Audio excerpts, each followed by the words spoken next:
단편소설 이건숙. 세상에서 가장 아름다운 구멍. 배가 고프다. 목이 칼칼하고 메말라서 입술이 탄다. 물을 마셔야 한다. 마음은 이렇게 독촉하지만 몸이 움직이지를 않는다. 내 의지하고는 상관없이 깊이 뚫린 희미하고 아득한 구멍으로 몸이 계속 빨려 들어간다. 굵은 빗방울이 내 침대 옆에 모서리 홈통을 타고 요란한 소리를 내면서 떨어진다. 물이 내려가는 홈통도 구멍이란 생각에 이르자 몸을 부르르 떨었다. 간신히 눈동자를 움직여 탁자 위에 놓인 자동차 열쇠를 보는 순간 전신에 닭살이 쫙 깔린다. 세상에 이럴 수가. 열쇠에도 구멍이 뚫어져 있다니. 몸이 가눌 수 없을 정도로 벌벌 떨린다. 방 안의 물체들이 하나 둘 희미하게 눈에 잡혀온다. 화장실 문에도 구멍이 보인다. 침대 밑에 나란히 벗어놓은 슬리퍼에도 구멍이 보인다. 친구의 선이 며칠 전에 놓고 간 탁자 위의 컵은 구멍이 제법 크다. 빠끔히 열린 화장실 문을 통해 눈에 들어온 수도꼭지에도 구멍이 있다. 세면대는 파이프를 달고 땅속으로 구멍을 뚫고 들어간다. 남편이 중학교 졸업 기념으로 등반하여 찍었다는 한라산 백록담 사진이 내가 누워있는 바로 앞에 벽에 걸려 있어 그리로 눈길을 던졌다. 백록담도 커다란 구덩이로 그것도 구멍이다. 서서히 눈길을 벽지로 돌리니 거기도 울퉁불퉁한 벽지 사이사이로 잔잔한 구멍이 열을 지어 서 있다. 눈에 띄는 것들마다 모두 구멍투성이다. 단단한 표면에 난 빈 공간이 구멍이니 세상은 온통 구멍으로 형성되어 있다. 하루의 일과도 구멍에 무엇인가를 넣는 생활이고 하다못해 짐승이나 인간도 짝짓기를 할 적에 구멍을 찾아서 맞춰야 새끼가 태어나고 자손이 번식한다. 내 일상이 구멍들로 휩싸여 있다는 생각이 이르자 나는 몸을 가눌 수 없을 정도의 엄청난 공포증에 사로잡혔다. 어릴 적 읽었던 그림자를 칼로 난도질해 먹는다는 그림자 귀신이 내 뒤를 바짝 달라붙는 으스스함이 전신을 휘감는다. 인간의 몸도 구멍투성이니 구멍이 없는 세상으로 가고픈 내게 구멍을 피하여 달아날 좋은 방도가 떠오르지 않는다. 천정을 향해 반듯하게 누웠다. 인간의 몸도 입 구멍, 콕 구멍, 귓 구멍, 밑으로 내려가며 성기도 모두 구멍투성이란 생각에 이르자 구토증이 올라와서 헛구역질을 몇 번 했다. 인간은 타고나기를 구멍에 맞추면서 살도록 창조된 것이 틀림없다. 나란 사람은 누구인가? 수많은 구멍들 사이에 버려진 바람에 불려가는 가벼운 구름이요. 말라붙은 삭정이며 뿌리가 뽑힌 열매 없는 가을나무다. 구멍이 무서워 요리저리 몸을 피하는 나에게는 어디에도 발붙일 곳이 없다. 발길이 닿는 사방이 온통 구멍으로 뒤덮여 있으니 말이다. 어떤 구멍이나 숨이 막힐 정도로 무서워하는 나란 여자는 이런 세상에서 살아갈 기운도 용기도 없는 찌꺼기요 쓰레기다. 아무리 생각해도 나란 여자는 창의 일속으로 보잘것없는 하찮은 존재다. 바로 옆에 놓여있는 리모컨으로 운동 채널을 틀었다. 조그만 공을 졸졸 따라다니면서 머리를 굴리는 골프 선수들의 진지한 표정이 화면에 쫙 깔린다. 그들은 온 몸과 영혼을 다해 구멍에 공을 적중하려고 안간힘을 쓴다. 연이어 있는 운동 채널로 갔다. 고대 로마 시대의 검투사들처럼 중무장을 한 아이스하키 선수들의 힘 율동이 펼쳐진다. 아이스하키의 골문은 선수들의 몸에 비해 매우 왜소하다. 그 작은 골문에 퍽 1000개가 동시에 들어갈 수 있을 정도란다. 그 구멍에 퍽을 넣으려고 혈기가 펄펄 넘치는 건장한 청년들이 얼음 위에서 스케이트를 타고 모두 뒤엉켜 죽을 듯이 난리를 친다.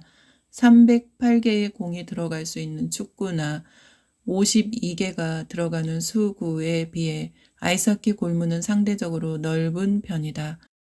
채널을 바꾸니 농구 선수들이 공을 서로 아스려고 죽을 듯이 아우성이다. 농구도 구멍에 공을 집어넣으려는 선수들이 이리 뛰고 저리 뛰고 생 난리를 친다. 인간은 타고나길 구멍을 좋아해서 세상에 널린 구멍들만으로 만족하지 못하고 인위적으로 구멍을 만들어 놓고 구멍을 향해 몸부림치고 있는 형국이다. 문명의 이 길을 이용하여 엄청난 굴을 파서 지하철이나 터널을 설치하고 우글거리는 인파가 뱀처럼 몸을 들인 굴 속에 들어가 개미들처럼 이리저리 사방팔방으로 돌아다닌다. 인간의 본향은 구멍 속일까? 방랑벽과 낭비벽에 심취한 현대인들의 생활이 거기에도 식상하여 특별 취미인 구멍벽으로 치닫고 있다. 이러고 있다가는 나는 며칠 내로 죽을 것이다. 무엇이나 먹어야 산 억지로라도 일어나서 냉장고를 열어 먹을 것을 찾아내야 한다. 하지만 냉장고를 열면 확 뚫릴 큰 구멍이 무섬증을 유발해서 선뜻 구멍을 만드는 행위인 냉장고 문을 열 수가 없다. 갑자기 차가운 것이 입술을 스친다. 바짝 타버린 입술에 닿는 축축한 물기가 입안에 배어들었다. 나는 미친 듯이 입에 닿는 것을 빨기 시작했다. 이제 정신이 드는 모양이구나. 아침에 들려서 물에 적신 약솜을 입술에 대도 꿈쩍하지 않다가 갑자기 눈을 번쩍 뜨고 두리번거리더니 그냥 또 자버리더라. 친구의 선의 목소리다. 내가 매일 직장에서 퇴근하여 귀가하는 길에 들려 내 옆에 음식을 놓고 갔다. 단 한 번도 먹지 않더구나. 그게 벌써 일주일 돼간다. 사람은 일주일 동안 물까지 끊으면 죽는다고 알고 있다. 너 이러다간 정말 하늘나라에 가게 될 것이다. 그녀의 말이 나의 영린을 건드렸다. 나는 가슴에 고인 것을 에둘러서 물었다. 하늘나라란 하늘에 뚫린 구멍이지? 일주일 만에 입을 연 내 입에서 이상한 말이 튀어나오자 친구는 황당해서 입을 꾹 다물었다. 남편이 죽고 그나마 유일한 생명줄인 딸마저 갔으니 정동적 폭발이 이런 식으로 표출되는 것이라고 여겨지지만 너무 길게 이러니 당황스럽고 짜증이 났다. 어떻게 해야 고통 속에 빠진 그녀의 불안을 없애주고 무거운 고통을 제거해 줄 수 있단 말인가. 교통사고로 다친 딸이 식물인간으로 석 달 누워있다가 죽었다. 그것도 딸의 실수가 아니라 인도로 뛰어든 자가용에 치여 그렇게 되었다. 참으로 억울한 죽음이다. 눈에 넣어도 아프지 않은 딸의 관을 땅속의 큰 구멍에 내려놓는 순간 나는 그 자리에서 기절했다. 그러고 보니 그때부터 계속 이렇게 여기 누워 잠을 잔 모양이다. 딸이 들어간 구멍에 이어서 남편을 집어삼킨 빙하의 크레바스는 아득할 만큼 깊었다. 사랑하는 두 사람이 모두 구멍 속으로 사라진 뒤 내 눈에는 세상의 모든 것이 구멍이란 사실을 깨달았다. 창조주는 구멍이란 청사진 위에 만물 창조를 계획한 것이 틀림없다. 너무 오래 먹지를 않아서 반혼수성 혼미에 빠져들어가 이상한 망상으로 치닫고 있는 것일까? 예전에는 사방에 널린 구멍에 신경을 쓴 적이 없지 아니한가? 내 소성이 무엇이나 안으로만 끌어안는 성품이라 동굴이나 구멍이 집요하게 나를 따라붙는 모양이다. 초등학교 선생인 의선이 묽게 끓인 죽물을 수저로 내 입에 넣어주어 조금 받아먹고 다시 침대에 누웠다. 무엇이나 먹어야 산다고 친구는 동치미 국물을 강제로 먹이고 배즙을 입에 떠넣기도 했다. 다시 스멀스멀 잠이 온다. 깊은 나락으로 몸이 떨어져 내린다. 의선이 데려온 의사가 팔뚝에 꽂아놓고 간 영양제 주사 탓인지 절망적 무력감 속에 빠져들던 몸에 조금씩 기운이 돌기 시작하면서 머리에 낀 희뿌연 안개가 걷히기 시작한다. 영국의 조각가 바버라 헵 워스는 돌과 나무에 구멍을 뚫어 미적으로 승화해서 만들어낸 작품들로 인해 유명세를 탔다. 그러니 그녀는 아름다운 구멍을 뚫어 성공한 조각가이다.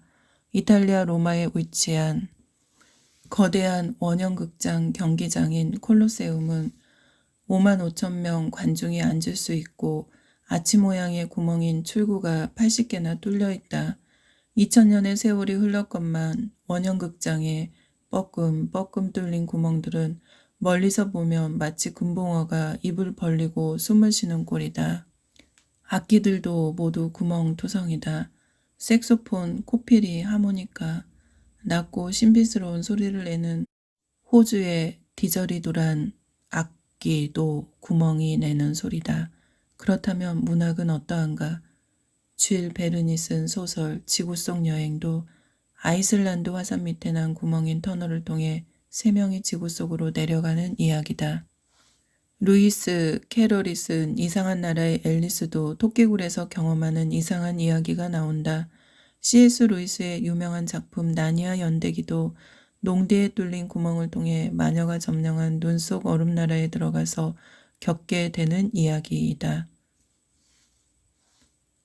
눈에 보이는 구멍뿐 아니라 숨겨진 인간의 생각 속에 들어있는 구멍까지 세상은 온통 전인 미답의 구멍들 천지로 어딜 가나 빠끔빠끔 뚫어져 있다. 하긴 많은 과학자들도 이 구멍들을 파헤치고 연구하느라고 너도 나도 모두 세상의 구멍들, 특히 보이지 않는 구멍까지 들여다보고 연구하느라 골똘해 있다. 나는 다시 스멀스멀 밑으로 몸이 꺼지면서 잠이 들었다. 남편은 유난히 산을 좋아했다. 대학 같은 과 동급생이었던 남편을 따라 대학 입학식 다음 날부터 그를 따라다니며 산을 타기 시작했다. 나는 입시전쟁에서 해방된 마음에 들떠 있었고 그것도 과에서 제일 인기가 있고 멋지게 생긴 남학생과 함께 산에 오르는 일에 신이 났다. 무닭들 속에 한 마리 고고한 학 같았던 그는 내 몸과 영혼을 흠뻑 사로잡았다. 산을 별로 좋아하지 않으면서도 그를 따라다니는 재미에 흠뻑 빠져 대학 4년을 보냈다. 산마다 사람처럼 모양도 다르고 성깔도 각양각색이었다. 사계절 따라 변하는 모양새로 보아 산들도 야한 여자처럼 옷을 갈아입었다. 그를 따라다니면서 그가 읊어대는 풍월로 인해 차츰 내게도 산은 매혹적인 존재로 다가왔다. 처음에 그는 박쥐 동굴 탐사를 하다가 나중에는 산 정상에 올라 밑을 내려다보며 잔잔히 밀려오는 고독함을 즐겼다. 그러다가 절벽을 타더니 나중엔 위험하다는 산들을 정복하는 재미에 그는 푹 빠져들었다. 내가 교사 생활을 하여 벌어오는 돈으로 생활을 하면서 그는 돈 벌기를 집어 던지고 산악인이 되어 가정을 뒤로하고 세계의 명산들을 정복한다고 싸돌아다녔다. 학교가 쉬는 여름 방학이면 을에 나를 데리고 동굴을 답사하며 자상하게 굴 속을 설명해 주었다. 한국에도 사방에 굴이 많았다. 동굴을 찾아 나선 그는 내 곁에 나란히 서든지 앞장서서 입이 해펐다. 이런 산행을 놓고 친정 부모나 친구들의 우이구가 들끓었으나 나는 그에게 지남석처럼 들러붙어 따라다녔다. 해 뜨기 전 엷은 방명 속을 남편은 앞에 날아가는 파랑새를 졸졸 따라가고 있었다. 낙엽이 오금까지 차올랐으나 난 어깨에 날개가 달린 듯 힘차게 가파른 산등성이를 사슴처럼 뛰어올랐다. 우거진 잎사귀 사이로 가물거리는 남편의 등을 보면서 파랑새의 날개짓에 온 정신을 쏟았다. 이따금 내 가까이 와서 뺨에 스칠 정도로 날개짓을 하는 파랑새는 거리를 두고 뒤쫓을 적에는 보지 못했던 부리 밑에 깃털이 나뭇잎 사이를 비집고 들어온 햇살을 받아 찬란한 빛을 발했다. 눈부시게 아우러지는 광배의 강렬함이 내 눈을 호려 잠시 걸음을 멈추고 눈을 비볐다. 배 밑의 깃털은 이 세상에서 본 적이 없을 정도로 보드랍고 연한 치쟇빛이라 따스함과 안온함을 안겨주었다. 숨을 헐떡이며 남편과 파랑새를 따라서 산의 정상 언저리에 오니 나뭇잎에 가려진 구멍 한 기퉁이가 살짝 드러났다. 굴 입구에서는 갓난아기의 청순한 살레음이 확 풍겼다. 순간 나는 멈춰서서 뒷걸음질로 물러났다. 그건 무의식이거나 의식적인 것이 아니라 내 피부가 그렇게 반응했다. 파랑새는 구멍 가장자리에 나뭇가지 위에 앉아 처음으로 나를 쳐다봤다. 내 눈이 새의 눈과 마주쳤다.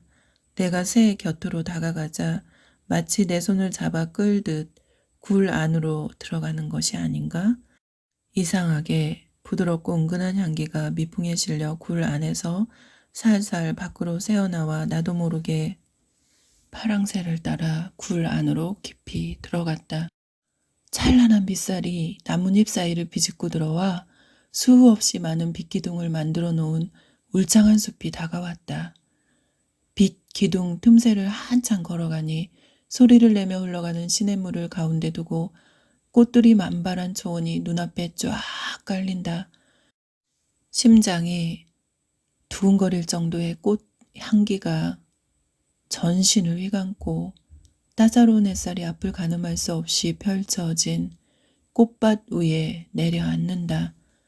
나는 광활하게 펼쳐진 초원의 나무 등걸 위에 앉아 시냇물 소리를 들으며 가늠할 수 없을 정도의 기쁨과 편안함에 젖어 붕 떠있는 상태에 빠졌다.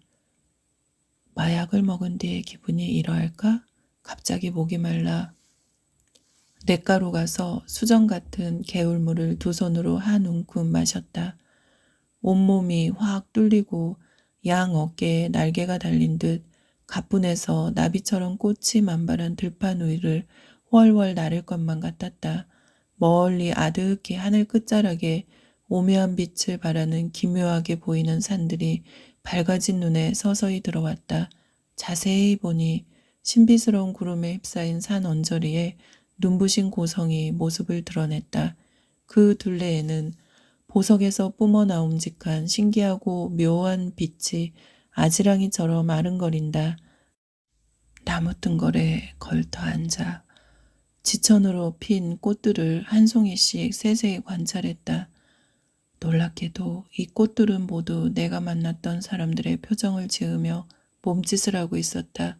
로봇처럼 생긴 꽃이 잔잔한 바람을 타고 옴질거리며 마치 일을 시키면 시행하겠노라는 자세다. 시냇가 가장자리에 자리 잡은 버섯들의 둥근 머리는 모두 표정이 제각각인 얼굴들이다. 한가운데 하트가 새겨진 녹익은 딸기가 배시시 웃으며 귀여운 눈짓을 한다. 바다 밑에 있어야 할 불과 사리가 꽃에 몸을 잇고 싱싱한 물기를 흠뻑 뿜어낸다. 얼룩말 무늬의 꽃은 자기가 말이라도 된 듯 너부족한 잎사귀를 꼬리처럼 살살 흔들어댄다. 하얀 꽃잎에 붉은 입술을 하고 양손을 높이 치켜들고 날갯짓을 하는 천사를 닮은 꽃은 신나게 찬양을 불러대는 형상이다. 그 중에 악마의 어금니를 드러내고 희죽대는 징글맞은 꽃도 끼어있다. 영락없이 원숭이 얼굴을 빼박은 꽃이 나무가 없어 못 기어오른다고 구시렁거리면서도 싱글거린다. 여기 피어있는 모든 꽃은 인간 세상에 온갖 형상을 지니고 살았던 사람들의 얼굴로 피어올라 모두 아우러져 향기를 뿜어내고 있었다. 이곳에 푹 빠져든 나는 목이 마르면 시냇가로 가서 바닥까지 드러나는 맑은 물을 엎드려 마시고 신산을 겪으며 살았던 지난 날들을 완전히 잊었다. 과일로 배를 채우며 느긋하게 잠도 자고 즐기면서 지냈다. 시냇가 언저리에 이리와 어린 양이 함께 누워 뒹굴고 있다. 표범이 어린 양을 거느리고 산책을 즐기고 송아지와 어린 사자가 친구처럼 서로 옆구리를 비비며 놀고 있다. 어슬렁 어슬렁 암소와 곰이 내게 다가오는 바람에 나는 긴장해서 몸이 굳었다. 곰이 포실한 머리를 내 손 밑에 디밀려 쓰다듬어 달라는 몸짓을 한다. 나는 슬그머니 그의 머리 위에 손을 얹자 내 손을 살살 핥아준다. 냇물 건너편에는 사자가 소처럼 풀을 뜯으며 이따금 멀리 눈부시게 아우라가 어린 산을 바라본다. 여기는 모두가 다정한 친구라 위험이 전혀 없는 곳이다. 질펀하게 펼쳐진 냇물의 가장자리를 따라 콧노래를 부르며 산책을 즐기던 나는 구석진 모퉁이에 뚫린 작은 굴이 눈에 들어오자 놀라 몸을 흠칫했다. 순간적으로 내 몸을 가릴 아늑한 곳이 그리워 그 안으로 들어갔다. 거긴 복잡한 미로가 사방으로 얽혀 있어 앞을 가늠할 수가 없었다. 당황한 나는 허둥대기 시작했다. 굴 안은 흐린 빛이 고여있고 끈적거렸다. 좀 전에 내가 있었던 하늘과 땅이 맞닿은 꽃 들판과 시냇물가로 가려고 이리저리 뚫린 좁은 구멍들을 더듬었다. 벼랑간 희미하게 오밀조밀한 사냐가 터널 비전 화면으로 눈에 확 다가온다. 음력 10월 스무날경에 부는 손돌 바람만큼 거센 힘이 내 등을 밀쳐내는 통에 굴 밖으로 나는 튕겨져 나왔다. 너무나 좋은 그 구멍으로 다시 되돌아가려고 나는 들어가는 구멍 입구를 찾았으나 발견하지 못하고 마냥 헤맸다.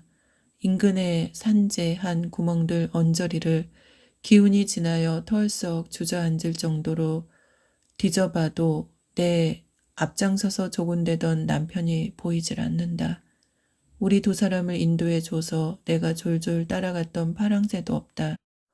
너무 그곳이 좋아서 거길 다시 들어가려는 마음을 누르지 못한 나는 발이 푹푹 빠지는 낙엽을 헤치고 미흡할 정도로 앙 버티며 숲속을 쑤시고 다녔다.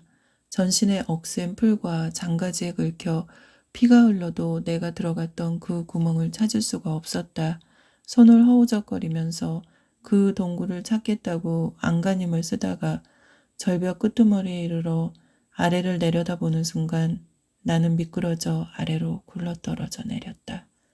아! 내 소리에 내가 놀라 깨어났다. 꽃들이 만발한 평안의 구멍을 찾아 헤맸던 기진함에 지쳐 나는 부스스 눈을 떴다. 회선이 전복죽을 쥐꼬밥상에 차려 내 앞에 내민다. 무서운 꿈을 꾸었나 보지?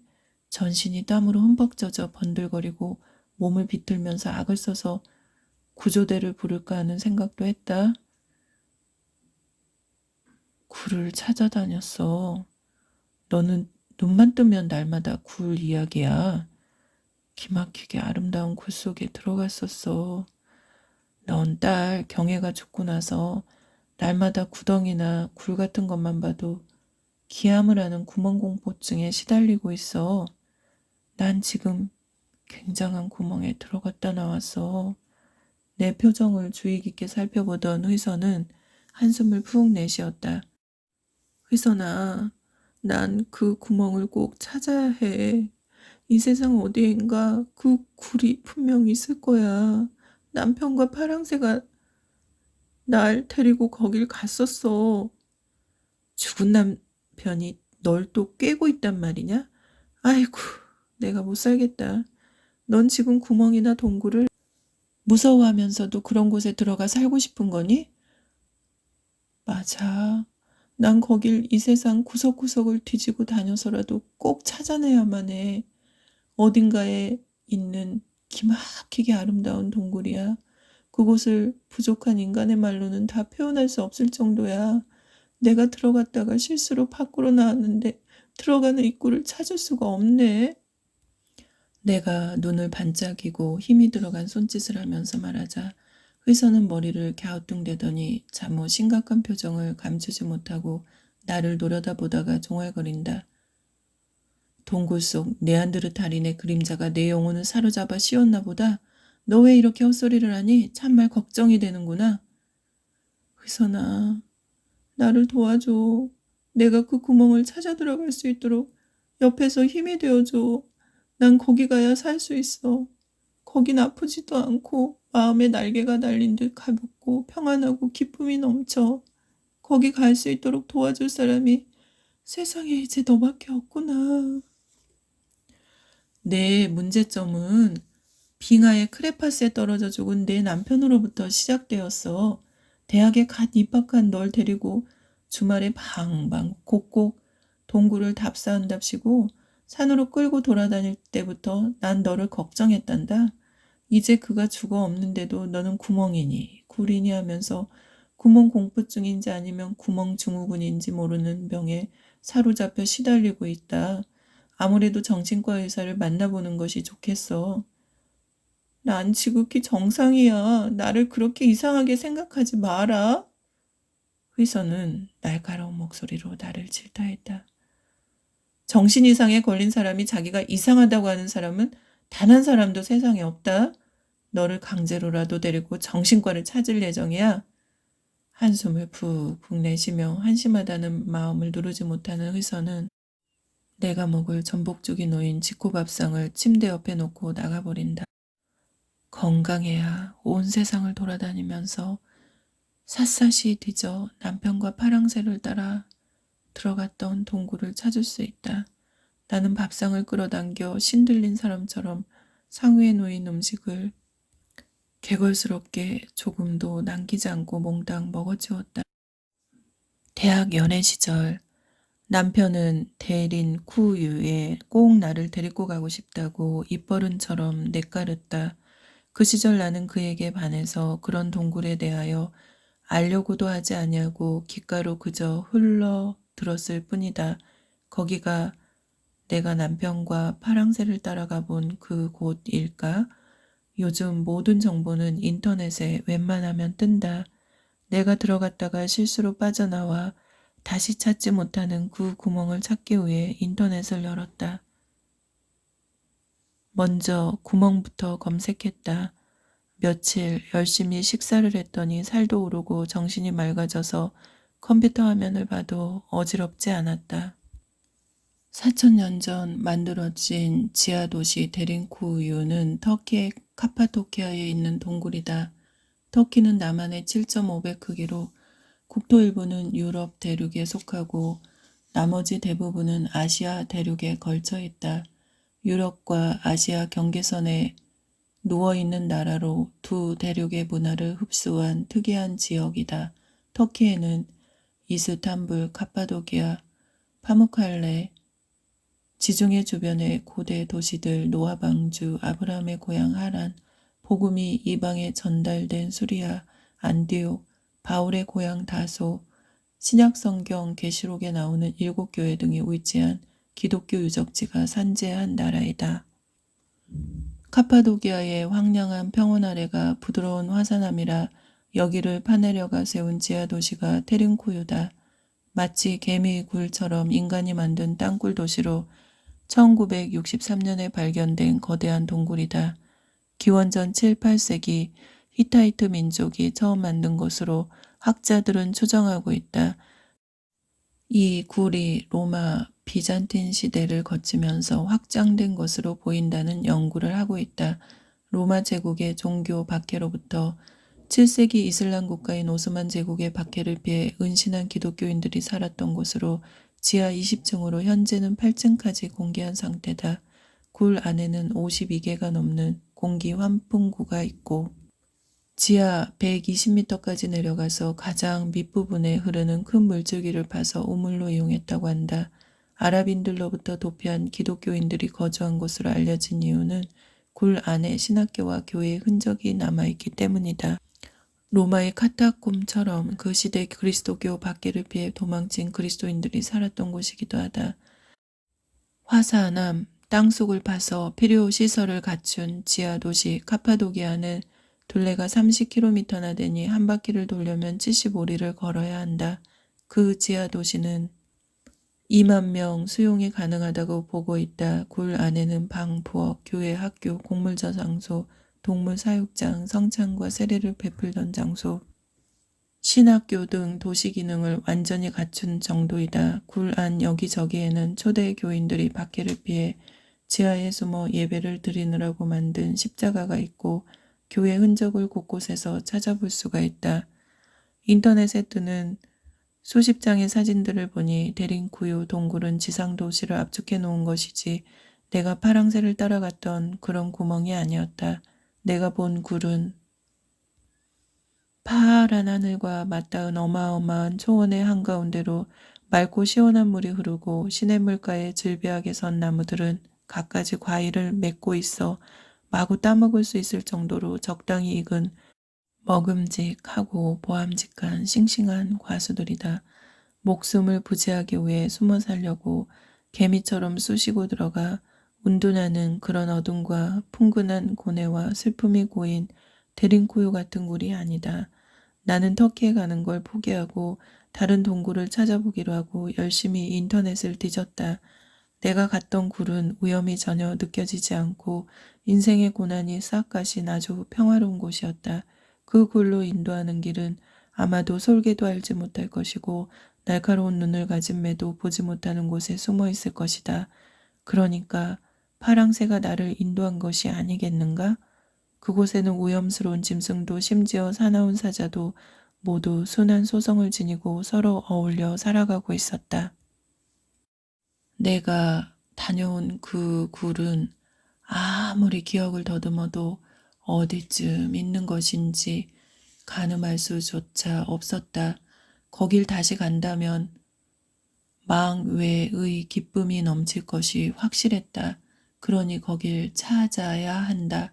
사랑하는 남편과 딸을 구멍 속으로 처박은 여자인 내가 반드시 찾아내서 그 구멍 속으로 들어가야만 편안하고 살맛 나는 그런 행복을 누릴 터이니 말이다.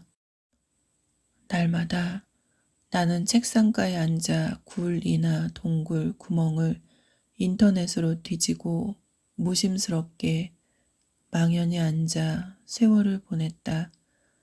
이따금 푹 익어 뭉그러진 연시 빛으로 물드는 저녁 노을을 넋을 잃고 바라보고 있는 내가 걱정이 된 의선이 손뼉을 치며 고함을 질러 내 눈길을 끌었다. 야! 너 언제쯤 치중 몽상이나 하는 가련한 세월을 접을 거냐?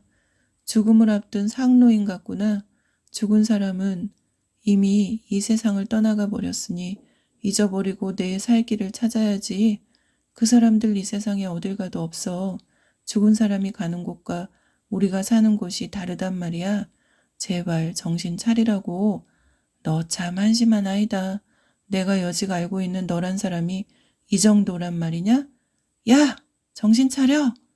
친구는 얼굴이 붉어질 정도로 내 코앞에 주먹을 들이대면서 씩씩거리다가 고함을 질러대서 유리창이 부르르 떨렸다.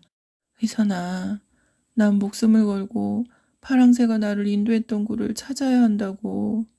이 세상 곳곳을 다 찾아 돌아다니면서 여행할 거야. 너 지금 가진 재산이 달랑 이 작은 집 하나뿐이야. 당장 나가서 돈을 벌어야 이 집도 유지한다고.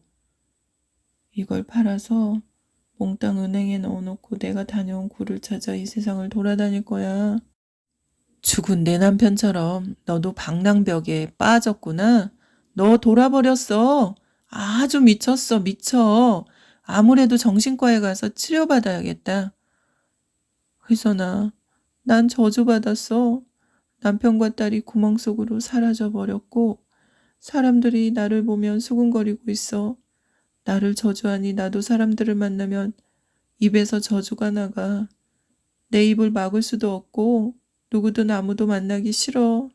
나 혼자 이 세상 동굴을 찾아 돌아다니다가 내가 찾고 있는 구멍인 그 동굴을 찾지 못하면 아무 데서나 쓰러져 죽어버릴 거야.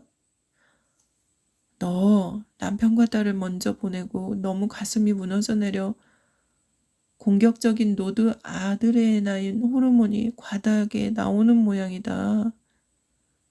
지극히 여성적이었던 내가 파괴적이고 직선적 공격적 저주적이 되었구나. 아이고, 이를 어쩐다니. 아무튼 나는 내가 아는 모든 사람들이 무서워. 저들이 행복한 것이 미워 죽겠어. 왜 나 혼자 이런 불행을 당해야 되는지 몰라. 너는 행복하니까 날 몰라. 너 내가 이렇게 되니 고소한 거지? 내 주위에 모두가 행복한데 왜 나만. 날카로운 유리 조각처럼 내 마음에 파고든 깊은 상처를 어떻게 하면 좋으냐.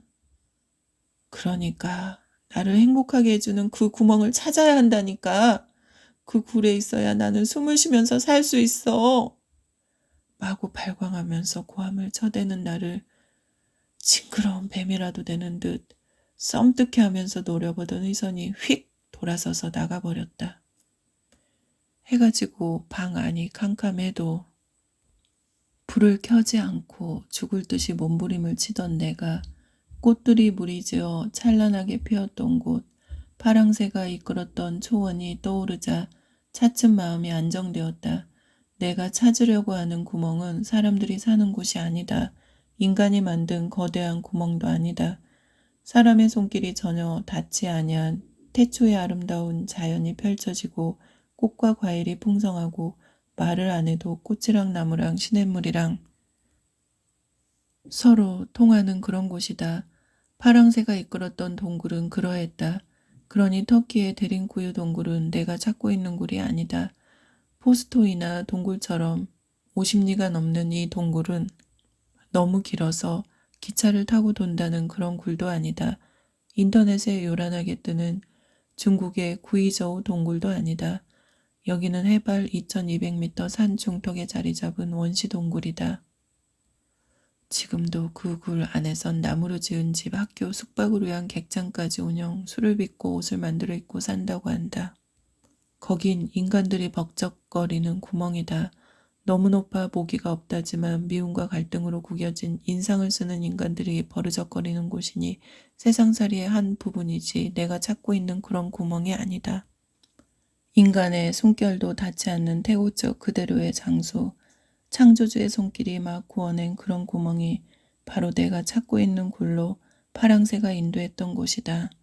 그간 천정을 보고 누워 연구한 동굴들과 구멍은 각각 다 사연이 있다.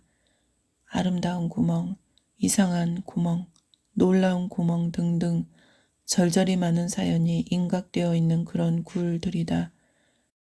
내가 찾고 있는 구멍은 그런 곳이 아니다. 남편과 딸을 묻어버린 굴이 인간의 일상사가 서린 구멍이 아닐 것이 분명하다. 이 지상에 존재했다가 구멍으로 들어간 수많은 사람들이 모두 모이는 그런 굴이 있을 것이다. 그래도 친구밖에 없다. 화를 내며 가버렸던 회선이 다시 조기구이 밥상을 차려내왔다. 이제 구멍을 찾아 헤맨다는 일일랑 접잡구나. 맛깔스럽게 구운 조기가 입맛을 당겨서 쭉쭉 찢어 물에만 밥과 맛있게 먹으면서 나는 그저 배시시 웃기만 했다. 하긴 내 입장이 되면 그렇게 생각할 수도 있겠다는 마음이 든다. 내 전공이 상담학이니 그런 정도는 이해한다. 인생살이란 지나가는 바람이다. 그런대로 시간만 흐르면 차츰 모든 것이 희미하게 사라지게 마련이야. 그러니 소울이 읊은 시처럼 그런대로 세월만 가라시구려 하면서 우리 참고 일어서자. 넌 할 수 있어. 내가 옆에 있어. 정말 큰 힘이 된다. 다음 달 중순에 여름방학이라 한 달간 휴가다. 내가 가고 싶어하는 구멍, 그러니까 동굴 여행에 동행할 터이니 갈 곳을 정해라. 내 남편과 함께 가기로 했던 데린쿠이란 곳에 갈 것이냐? 마지막 결론으로 거길 다녀오고 굴이니 구멍이니 하는 생각을 패대기 쳐버려. 정신 차리고 휴직한 직장에 가을 학기부터 나가야 한다. 터키엔 안 갈 거야. 거긴 내가 찾고 있는 그런 구멍이 아니야. 그럼 어디 갈 거야? 내 병을 위해 내가 한 달 동안 함께 할 테니까 그리 알고 갈 곳을 정해. 그 몸으로 너 혼자 못 간다. 내가 원하는 굴에 가서 내 아픔과 상실감, 또 구멍 공포증 모두 훌훌 털어 묻어버리고 다시 옛날로 돌아가자. 밥을 맛나게 먹는 내가 신기하고 너무 기쁜지 의선은 웃음이 입가에 달려있다. 하지만 내 마음은 그 반대 방향으로 치닫고 있다. 파랑새를 따라가 보았다는 구멍을 찾아 온 세상을 돌아다닐 목적으로 집까지 팔겠다던 친구다. 방학을 다 내놓고 함께 동행해 주겠다고 나섰는데도 그다지 반가워하지 않고 그저 덤덤하니 멍멍한 걸 보곤 더럭 겁이 난 의선이 조심스럽게 입을 연다. 혹시 내가 다녀왔다는 이상한 구멍이란 것이 죽은 뒤에야 가는 곳이 아니야? 남편이니 파랑새니 하는 단어가 주는 이미지가 그렇게 내게 다가온다. 그 순간 내 머릿속으로 번개처럼 번쩍 한 줄기 빛이 스치고 지나갔다. 그런 구멍엔 죽은 뒤에나 들어갈 수 있다고. 지금처럼 까맣게 타버린 숯검정 같은 마음으론 갈 수 없는 곳이 아마도 파랑새와 남편이 이끌었던 구멍이란 말인가? 딸과 남편은 비단결처럼 마음이 고왔고 착하고 성스러운 존재들이었다.